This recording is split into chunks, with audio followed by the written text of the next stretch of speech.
Hey everyone. So God's been trying to teach me things.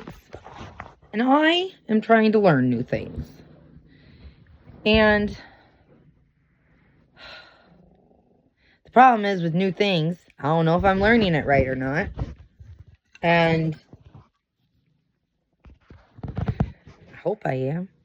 But I process audibly, so let's process something. So I was just reading in the book of Ezekiel.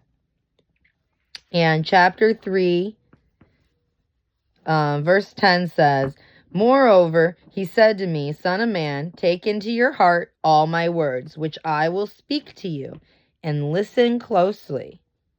Go to the exiles, to the sons of your people, and speak to them, and tell them whether they listen or not. Thus says the Lord."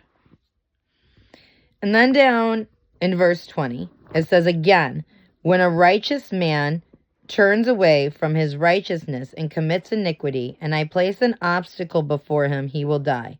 Since you have not warned him, he shall die in his sin, and his righteous deeds which he has done shall not be remembered. But his blood I will require at your hand.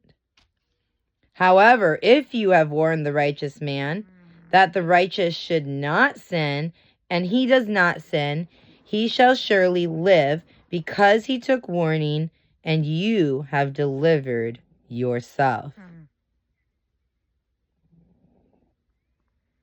The hand of the Lord was on me there, and he said to me, "Get up, go out to the plain, and there I will speak to you." Which is funny because my middle name is Lee, and the definition of Lee is meadow. My other middle name, my full name is Catherine Joy Lee, and Catherine means pure joy in the meadow. And I love, like, you know, that Sound of Music scene where she's like spinning in the grass with her twirly dress, like that's pure joy in the meadow right there.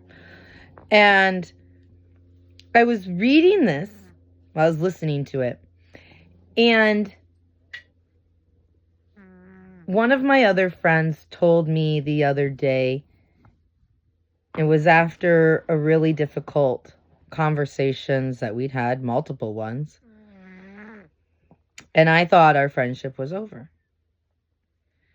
And he came up to me and he thanked me for delivering the message. And that shook me to my core, because I had been struggling with doubt. I had been struggling with insecurities. I didn't know if I spoke out of turn, if I spoke out of place, if I said too much, if I was too harsh, I didn't know. And I had been praying and asking God, like, please, like, I know you work everything out for good.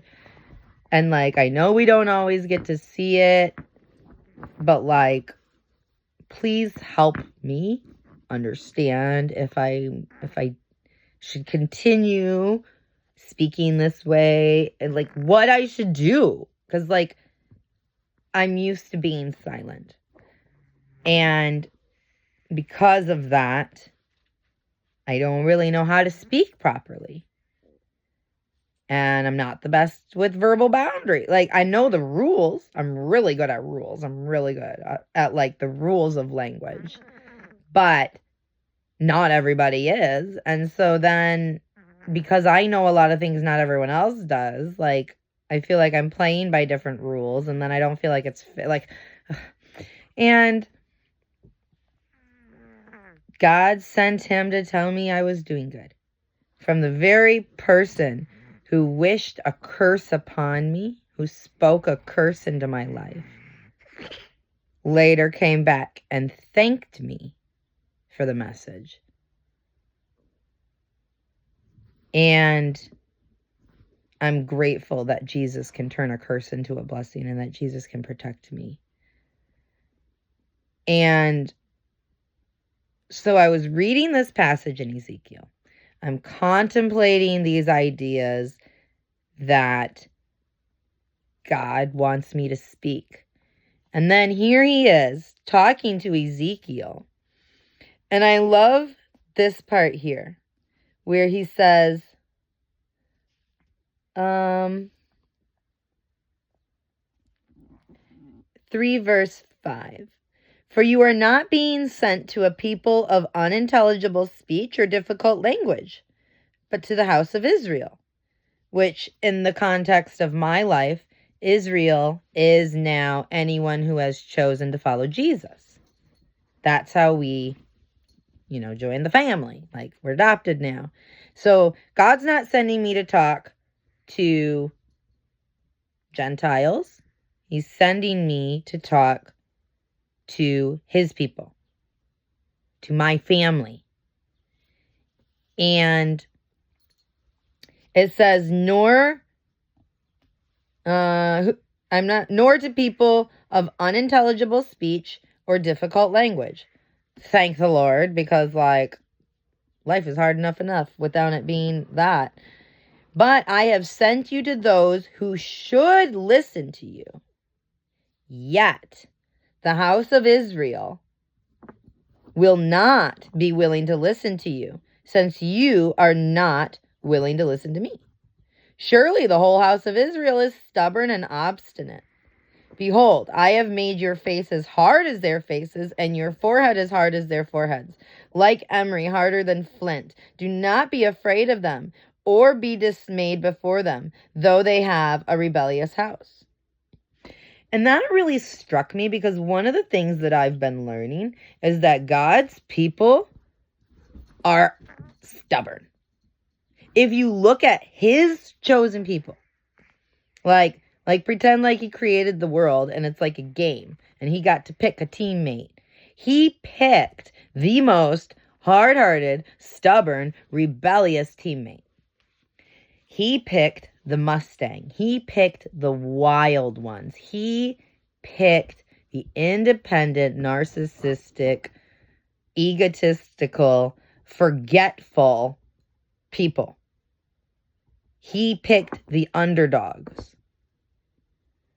because he knew he had the love and grace and mercy and patience to outweigh and outbalance their evilness, their hard-heartedness, their whatever, their pride. And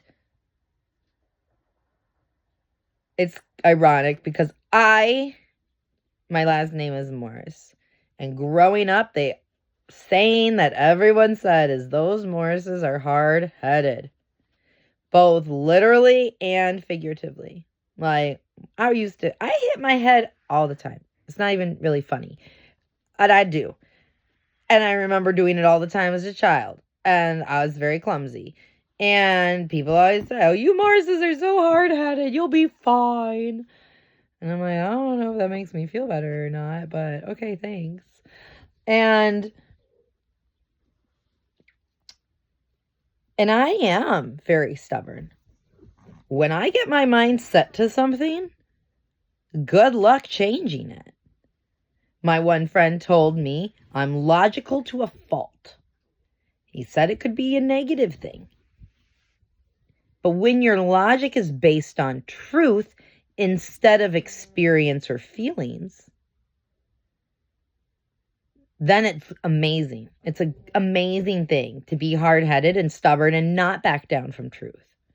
And so God's telling Ezekiel here, they have hard-headed, and I like listening to the New Living Translation, and it said, instead of harder, their foreheads, don't be afraid of them, and their foreheads, the New Living Translation said something like, don't let their angry faces and scowls deter you. He goes, because I've made yours even harder. And I was like, dude, bet. That was one of the life lessons I just learned, is that the joy of the Lord is my strength.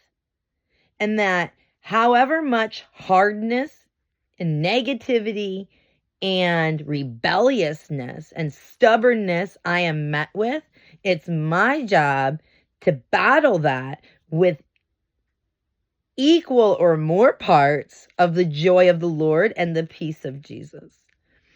Because that's how we battle this enemy. We're not battling flesh and blood. We're battling lies and deception. And so we have to stand strong in the truth. And that's how I broke one of my friends. Like, he was what some people would consider a narcissist. But basically, he's just a rebellious child of God. But because of his pride, he struggled with change. And when I became hard-hearted and I became stubborn and obstinate and I stuck to the truth and didn't back down, I thought our friendship was going to end.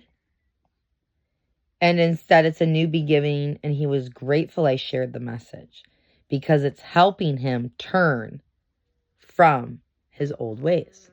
He told me one time, thank you for reminding him he's a Christian.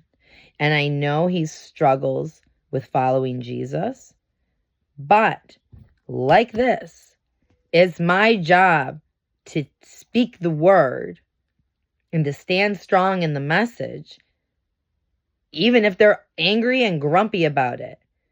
Because if it's God's chosen people, they will return. They will. The Bible tells us in the New Testament, I'm not the best with my references, so you guys can look it up and read it. But the Bible tells us in the New Testament that you know who belongs to Jesus in the end times by who accepts the word. And it says, like, if you share the word of truth and they reject it, they don't belong. They're not a child of God. They don't belong to the spirit of truth, which is Jesus. They belong to the spirit of the enemy. And so don't worry about it. Don't take it personally. They aren't rejecting you. They're rejecting Jesus and his love. But the way that you can tell a fellow believer, a fellow brother or sister, is if they accept the word of truth. And I don't know the right word. I don't want to speak the wrong word. I was struggling with holding on to my hope because of my old patterns and cycles of fear. Because I was afraid of being lonely, alone, because I was afraid of change. I was just afraid. I was afraid of anything and everything. And I was so used to being afraid. I was so comfortable with it. I'd been diagnosed with all sorts of different PTSD, complex PTSD, anxiety. Like, I have it all on my record. They know how bad I was. The doctors wrote it down. And now I'm no longer a slave to fear. I am a child of God. And God has a spirit of courage. And he wants us to do what he says. He wants us to soak up the words into our heart, which he speaks, to listen closely, and then go to these people in exile who are lost, the lost sheep, and to speak these words of truth to them. And that brings us to what happened right before I started this video. A couple days ago, I got a text message. One of your friends is in prison. It was from his phone. One of your friends is in prison. He asked me to get your address so that he could talk with you. And this is a friend who lives in Las Vegas, who participates in a lot of rebellious activities. And he's had the seed planted I was able to talk to him on the phone just before this video. And he told me, he's like, I've read the Bible a couple different times. He's like, I've been to jail a couple different times. And he knows the truth, but he struggles with obeying it. Just like the Israelites. Like, they literally had God in a pillar of fire and a pillar of cloud right in front of them, leading them around, doing miracles, and they still rebelled. And my friend, we'll just call him D, he apparently got arrested a couple months ago. Kitty, sorry. He had been wanting to meet me. Like, we've never met in person.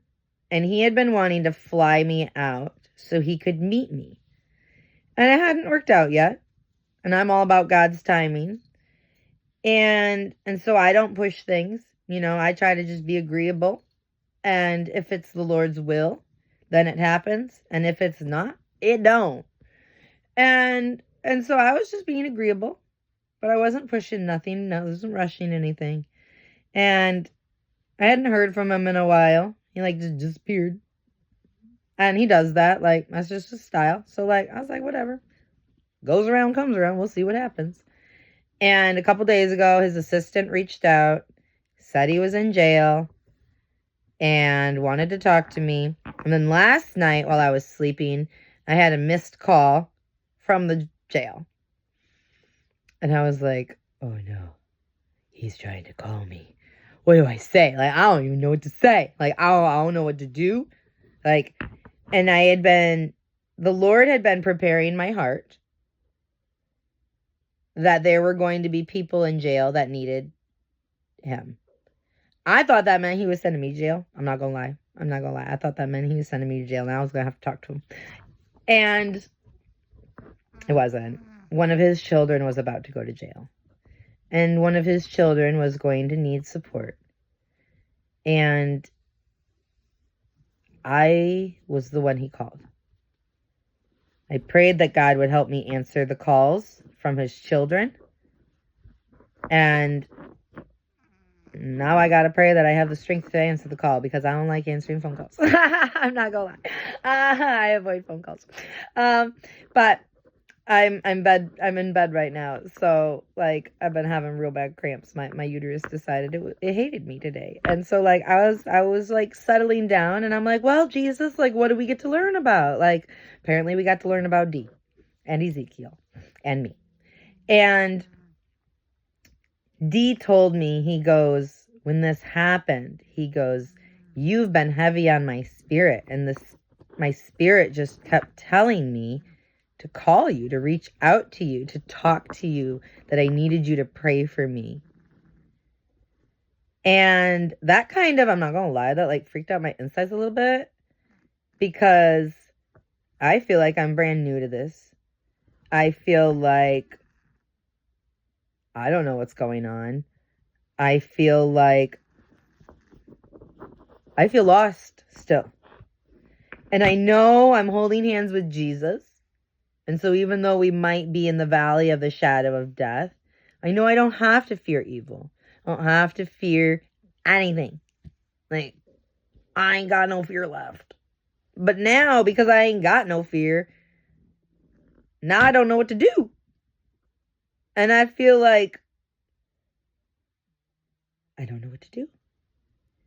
And when he said that, his spirit put me on his heart. And when he said that he wanted my prayers, the first verse that popped into my mind was a verse from the New Testament. And it tells us the prayer of a righteous man is powerful and effective.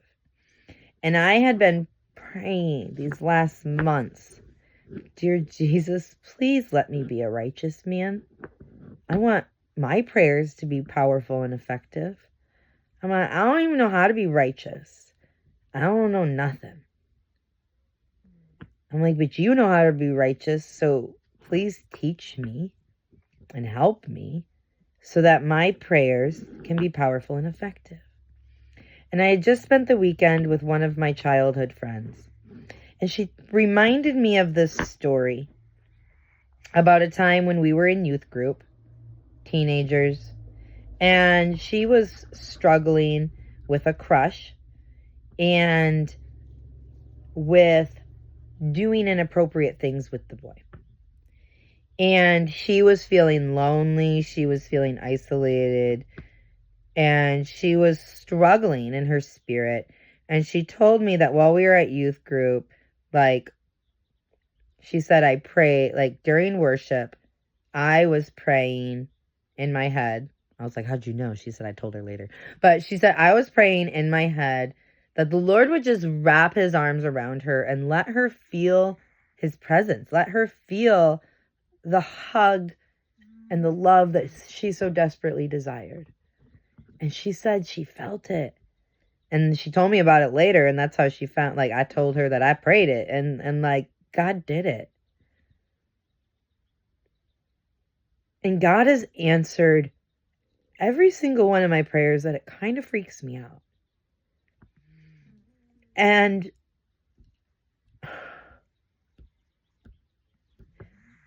now I'm scared of myself, which I think is the most logical. Because if we listen to this warning in Ezekiel, my silence is what could condemn others to death, and their blood will be on my hands. And I wanted to help people. I love helping people, but I always thought of it as physical help and not a message. But that's what we're called to do. We're called to spread the gospel message. We're called to teach the truth. We're called to be like Jesus. We were given his authority. We were given his power. We were given his love, his joy, his peace, his patience. And yeah, it's got to grow. And that takes time. But God never gives us more than we can bear without his help. And one thing I've learned is that when I get to a situation that seems impossible, when I've reached the limits of my humanity, that's where God comes in. And that's where prayer abounds. And I try to pray without ceasing because I feel so confused and hopeless and lonely and sad a lot. So I pray a lot. There's this one verse in the New Testament that says a real widow is someone who relies on the Lord for everything and prays day and night. I'm like, dude, I must be a real widow because, like, that's what I've been doing and I'm trying so hard to do. And it warns against things not to do. And I'm like, Jesus, this is so confusing. I don't know what you want from me. I know you want me to love, but, like, I don't even know how. And I know there's like 613 laws in the Levitical covenant that could help me learn. And I know that this world is filled with laws that teach us how to love each other. But you told us that the laws were made for the ungodly, not for the righteous. And so it's our job to be obedient to you. You want to teach us how to love in each moment with each person individually. And everyone is different. And so that's why the law doesn't work. Because everyone is different and everyone needs love different because everyone has a different background. They all have different pain. They all have different trauma. But they all need love. And they all need truth. They all need the message. And God only brings me people that I'm ready for or that are ready for me. To plant seeds here, to plant seeds there, so that when they're in trouble, their spirit knows who to call. And he said he's been reading the Bible again. And I struggle with knowing when to speak out loud, when to speak later. I struggle with timing and being appropriate. I struggle with remembering, and I have to have faith that Jesus knows all of this and he's taken it into account. There are no mistakes. Everything will work out for the good because I know that I've been called.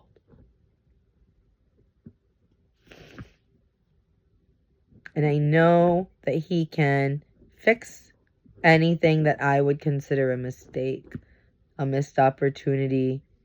He already knows about those, and they're learning experiences. And what we did was good enough for the other person. But we can still grow. They can still grow. Maybe there's more. And I want to learn to speak truth. I want to learn self-control. I want to learn how to listen and to respond. And God has taught me in the human realm all of these things, and now it's time to practice. And every time I practice, I get a little bit better. I make lots of mistakes, but I improve. And he knows that we're imperfect. He created us imperfect. And that, in his mind, is perfectly fine, because then he gets to step in and help us. And in our obedience and our willingness to emotionally suffer for him, physically suffer for him, he's able to cover the gap. He's like the giant umbrella keeping us all safe and protecting us from the fiery darts of the enemy. Oh, there we go. A shield of faith, not an umbrella. And I made this video because I was really overwhelmed and I was trying to hash all of this stuff out. And I was being tempted with fear.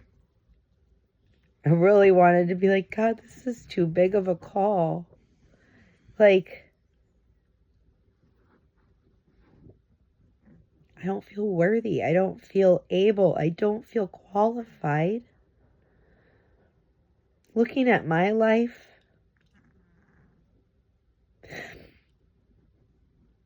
and I know I'm at the limits of my humanity. And so I know I need his help.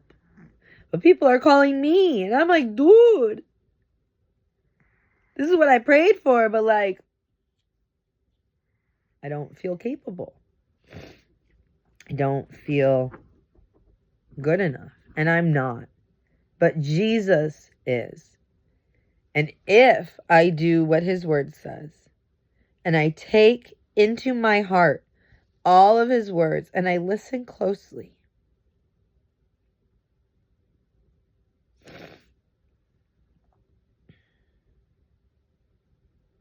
I will be able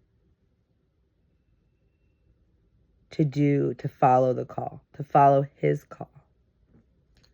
Whatever that means, wherever it goes, whatever it looks like. And he's teaching me all these things, and he's teaching me so fast. I get worried that I'll forget. I get worried I'll make a mistake. And he tells me, he goes, don't worry. Worry about nothing, but with everything, with prayer and supplication and thanksgiving, pray to God. We're supposed to be praying 24/7. If you feel comfortable, if you feel like you got it all under control, why would you need God? God wants us. There's this one song I listen to almost every day. And one of the lyrics say, like, do you really want me this close to the edge? And I feel that in my soul, because I feel like I'm always on the verge of failing. And when I'm not, I know I'm just deceiving myself and that a bigger failing is coming. And so when you get comfortable You don't feel like you need Jesus. You don't call out to him. You don't cry out to him. And I've asked him to keep me close because I've been far. And after being strayed, I don't want to get lost from him again. It was very traumatizing. And he's healing me from that. He's healing my heart, my spirit, my mind, my body. And I want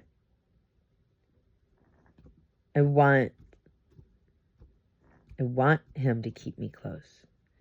And if breaking my pride every day is what it takes, no, I might not like feeling inadequate, but at the same time, my faith grows because every time I feel inadequate, I cry out to him, who I know is big enough, strong enough, capable enough to do immeasurably more than I could ever ask or imagine. And that's one of the games I play with God. I'm like, God, you gave me a really creative brain. I can think of some really great options here. So, like, I'm going to imagine the best option. And then your part of the game is to turn it even better than I could ever imagine or ask. And he does. He keeps doing it, which is why I keep showing up for work, I guess. Because he's the best boss. He's the best everything. And if I have to walk through this life, I want to do it with him. I want to do it with him by my side. If I have to suffer, if I have to have this stuff in my life, then I want him right there beside me to help me, to protect me, to renew me, to refresh me, to give me joy in the peace in the storm.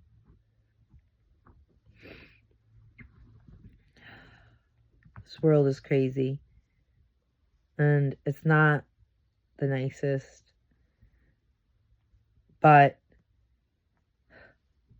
God's got a plan. And the longer I'm awake, and the longer I stay awake, the more I get to understand it. The less confusion there is, the more clarity he brings.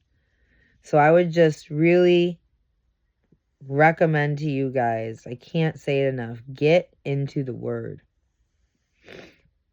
Jesus is the Word of life. The Word come to life, manifested in the flesh. The Word of truth that was spoken. There's so many references in the Bible about people eating scrolls and eating words. And Jesus says he's our daily bread. And if Jesus is the Word, and we see examples of people eating words and scrolls, like, we're supposed to be consuming this. This is what keeps our spirits alive. And it's what feeds us and helps us grow. And when we grow, God's able to use us to help others grow. Because we can be a living example of love.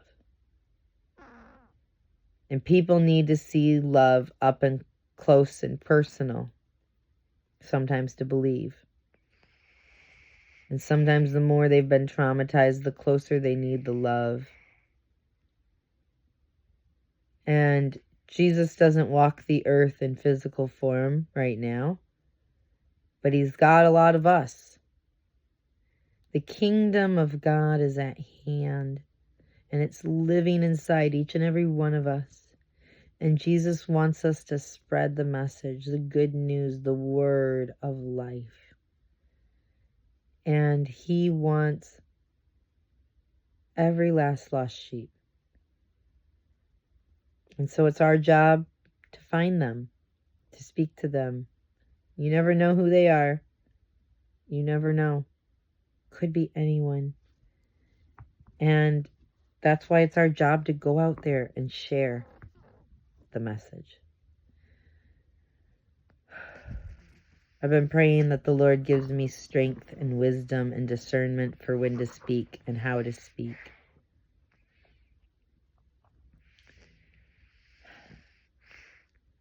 So I guess here we go. On to the next step.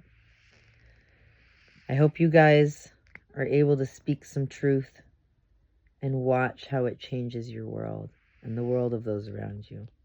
I hope you're able to live the truth. Because if you just, it's like looking in a mirror. If you look in it and don't do anything about it, you're only deceiving yourself. People who say their boundaries, who speak things, but then don't hold or maintain that boundary, they just let the enemy push over them. They aren't standing strong in the truth. So if you have a boundary, know why you have it. Know why it's important and maintain it. Guard it. Pray that the Lord protects it. Because nothing is protected without him. And we're only fooling ourselves if we think locking our doors and doing these things are what protects us. No, it's Jesus that protects us. And it's our relationship with him. So I love you guys. He obviously loves you more. I hope you guys have an amazing day and get into the Word.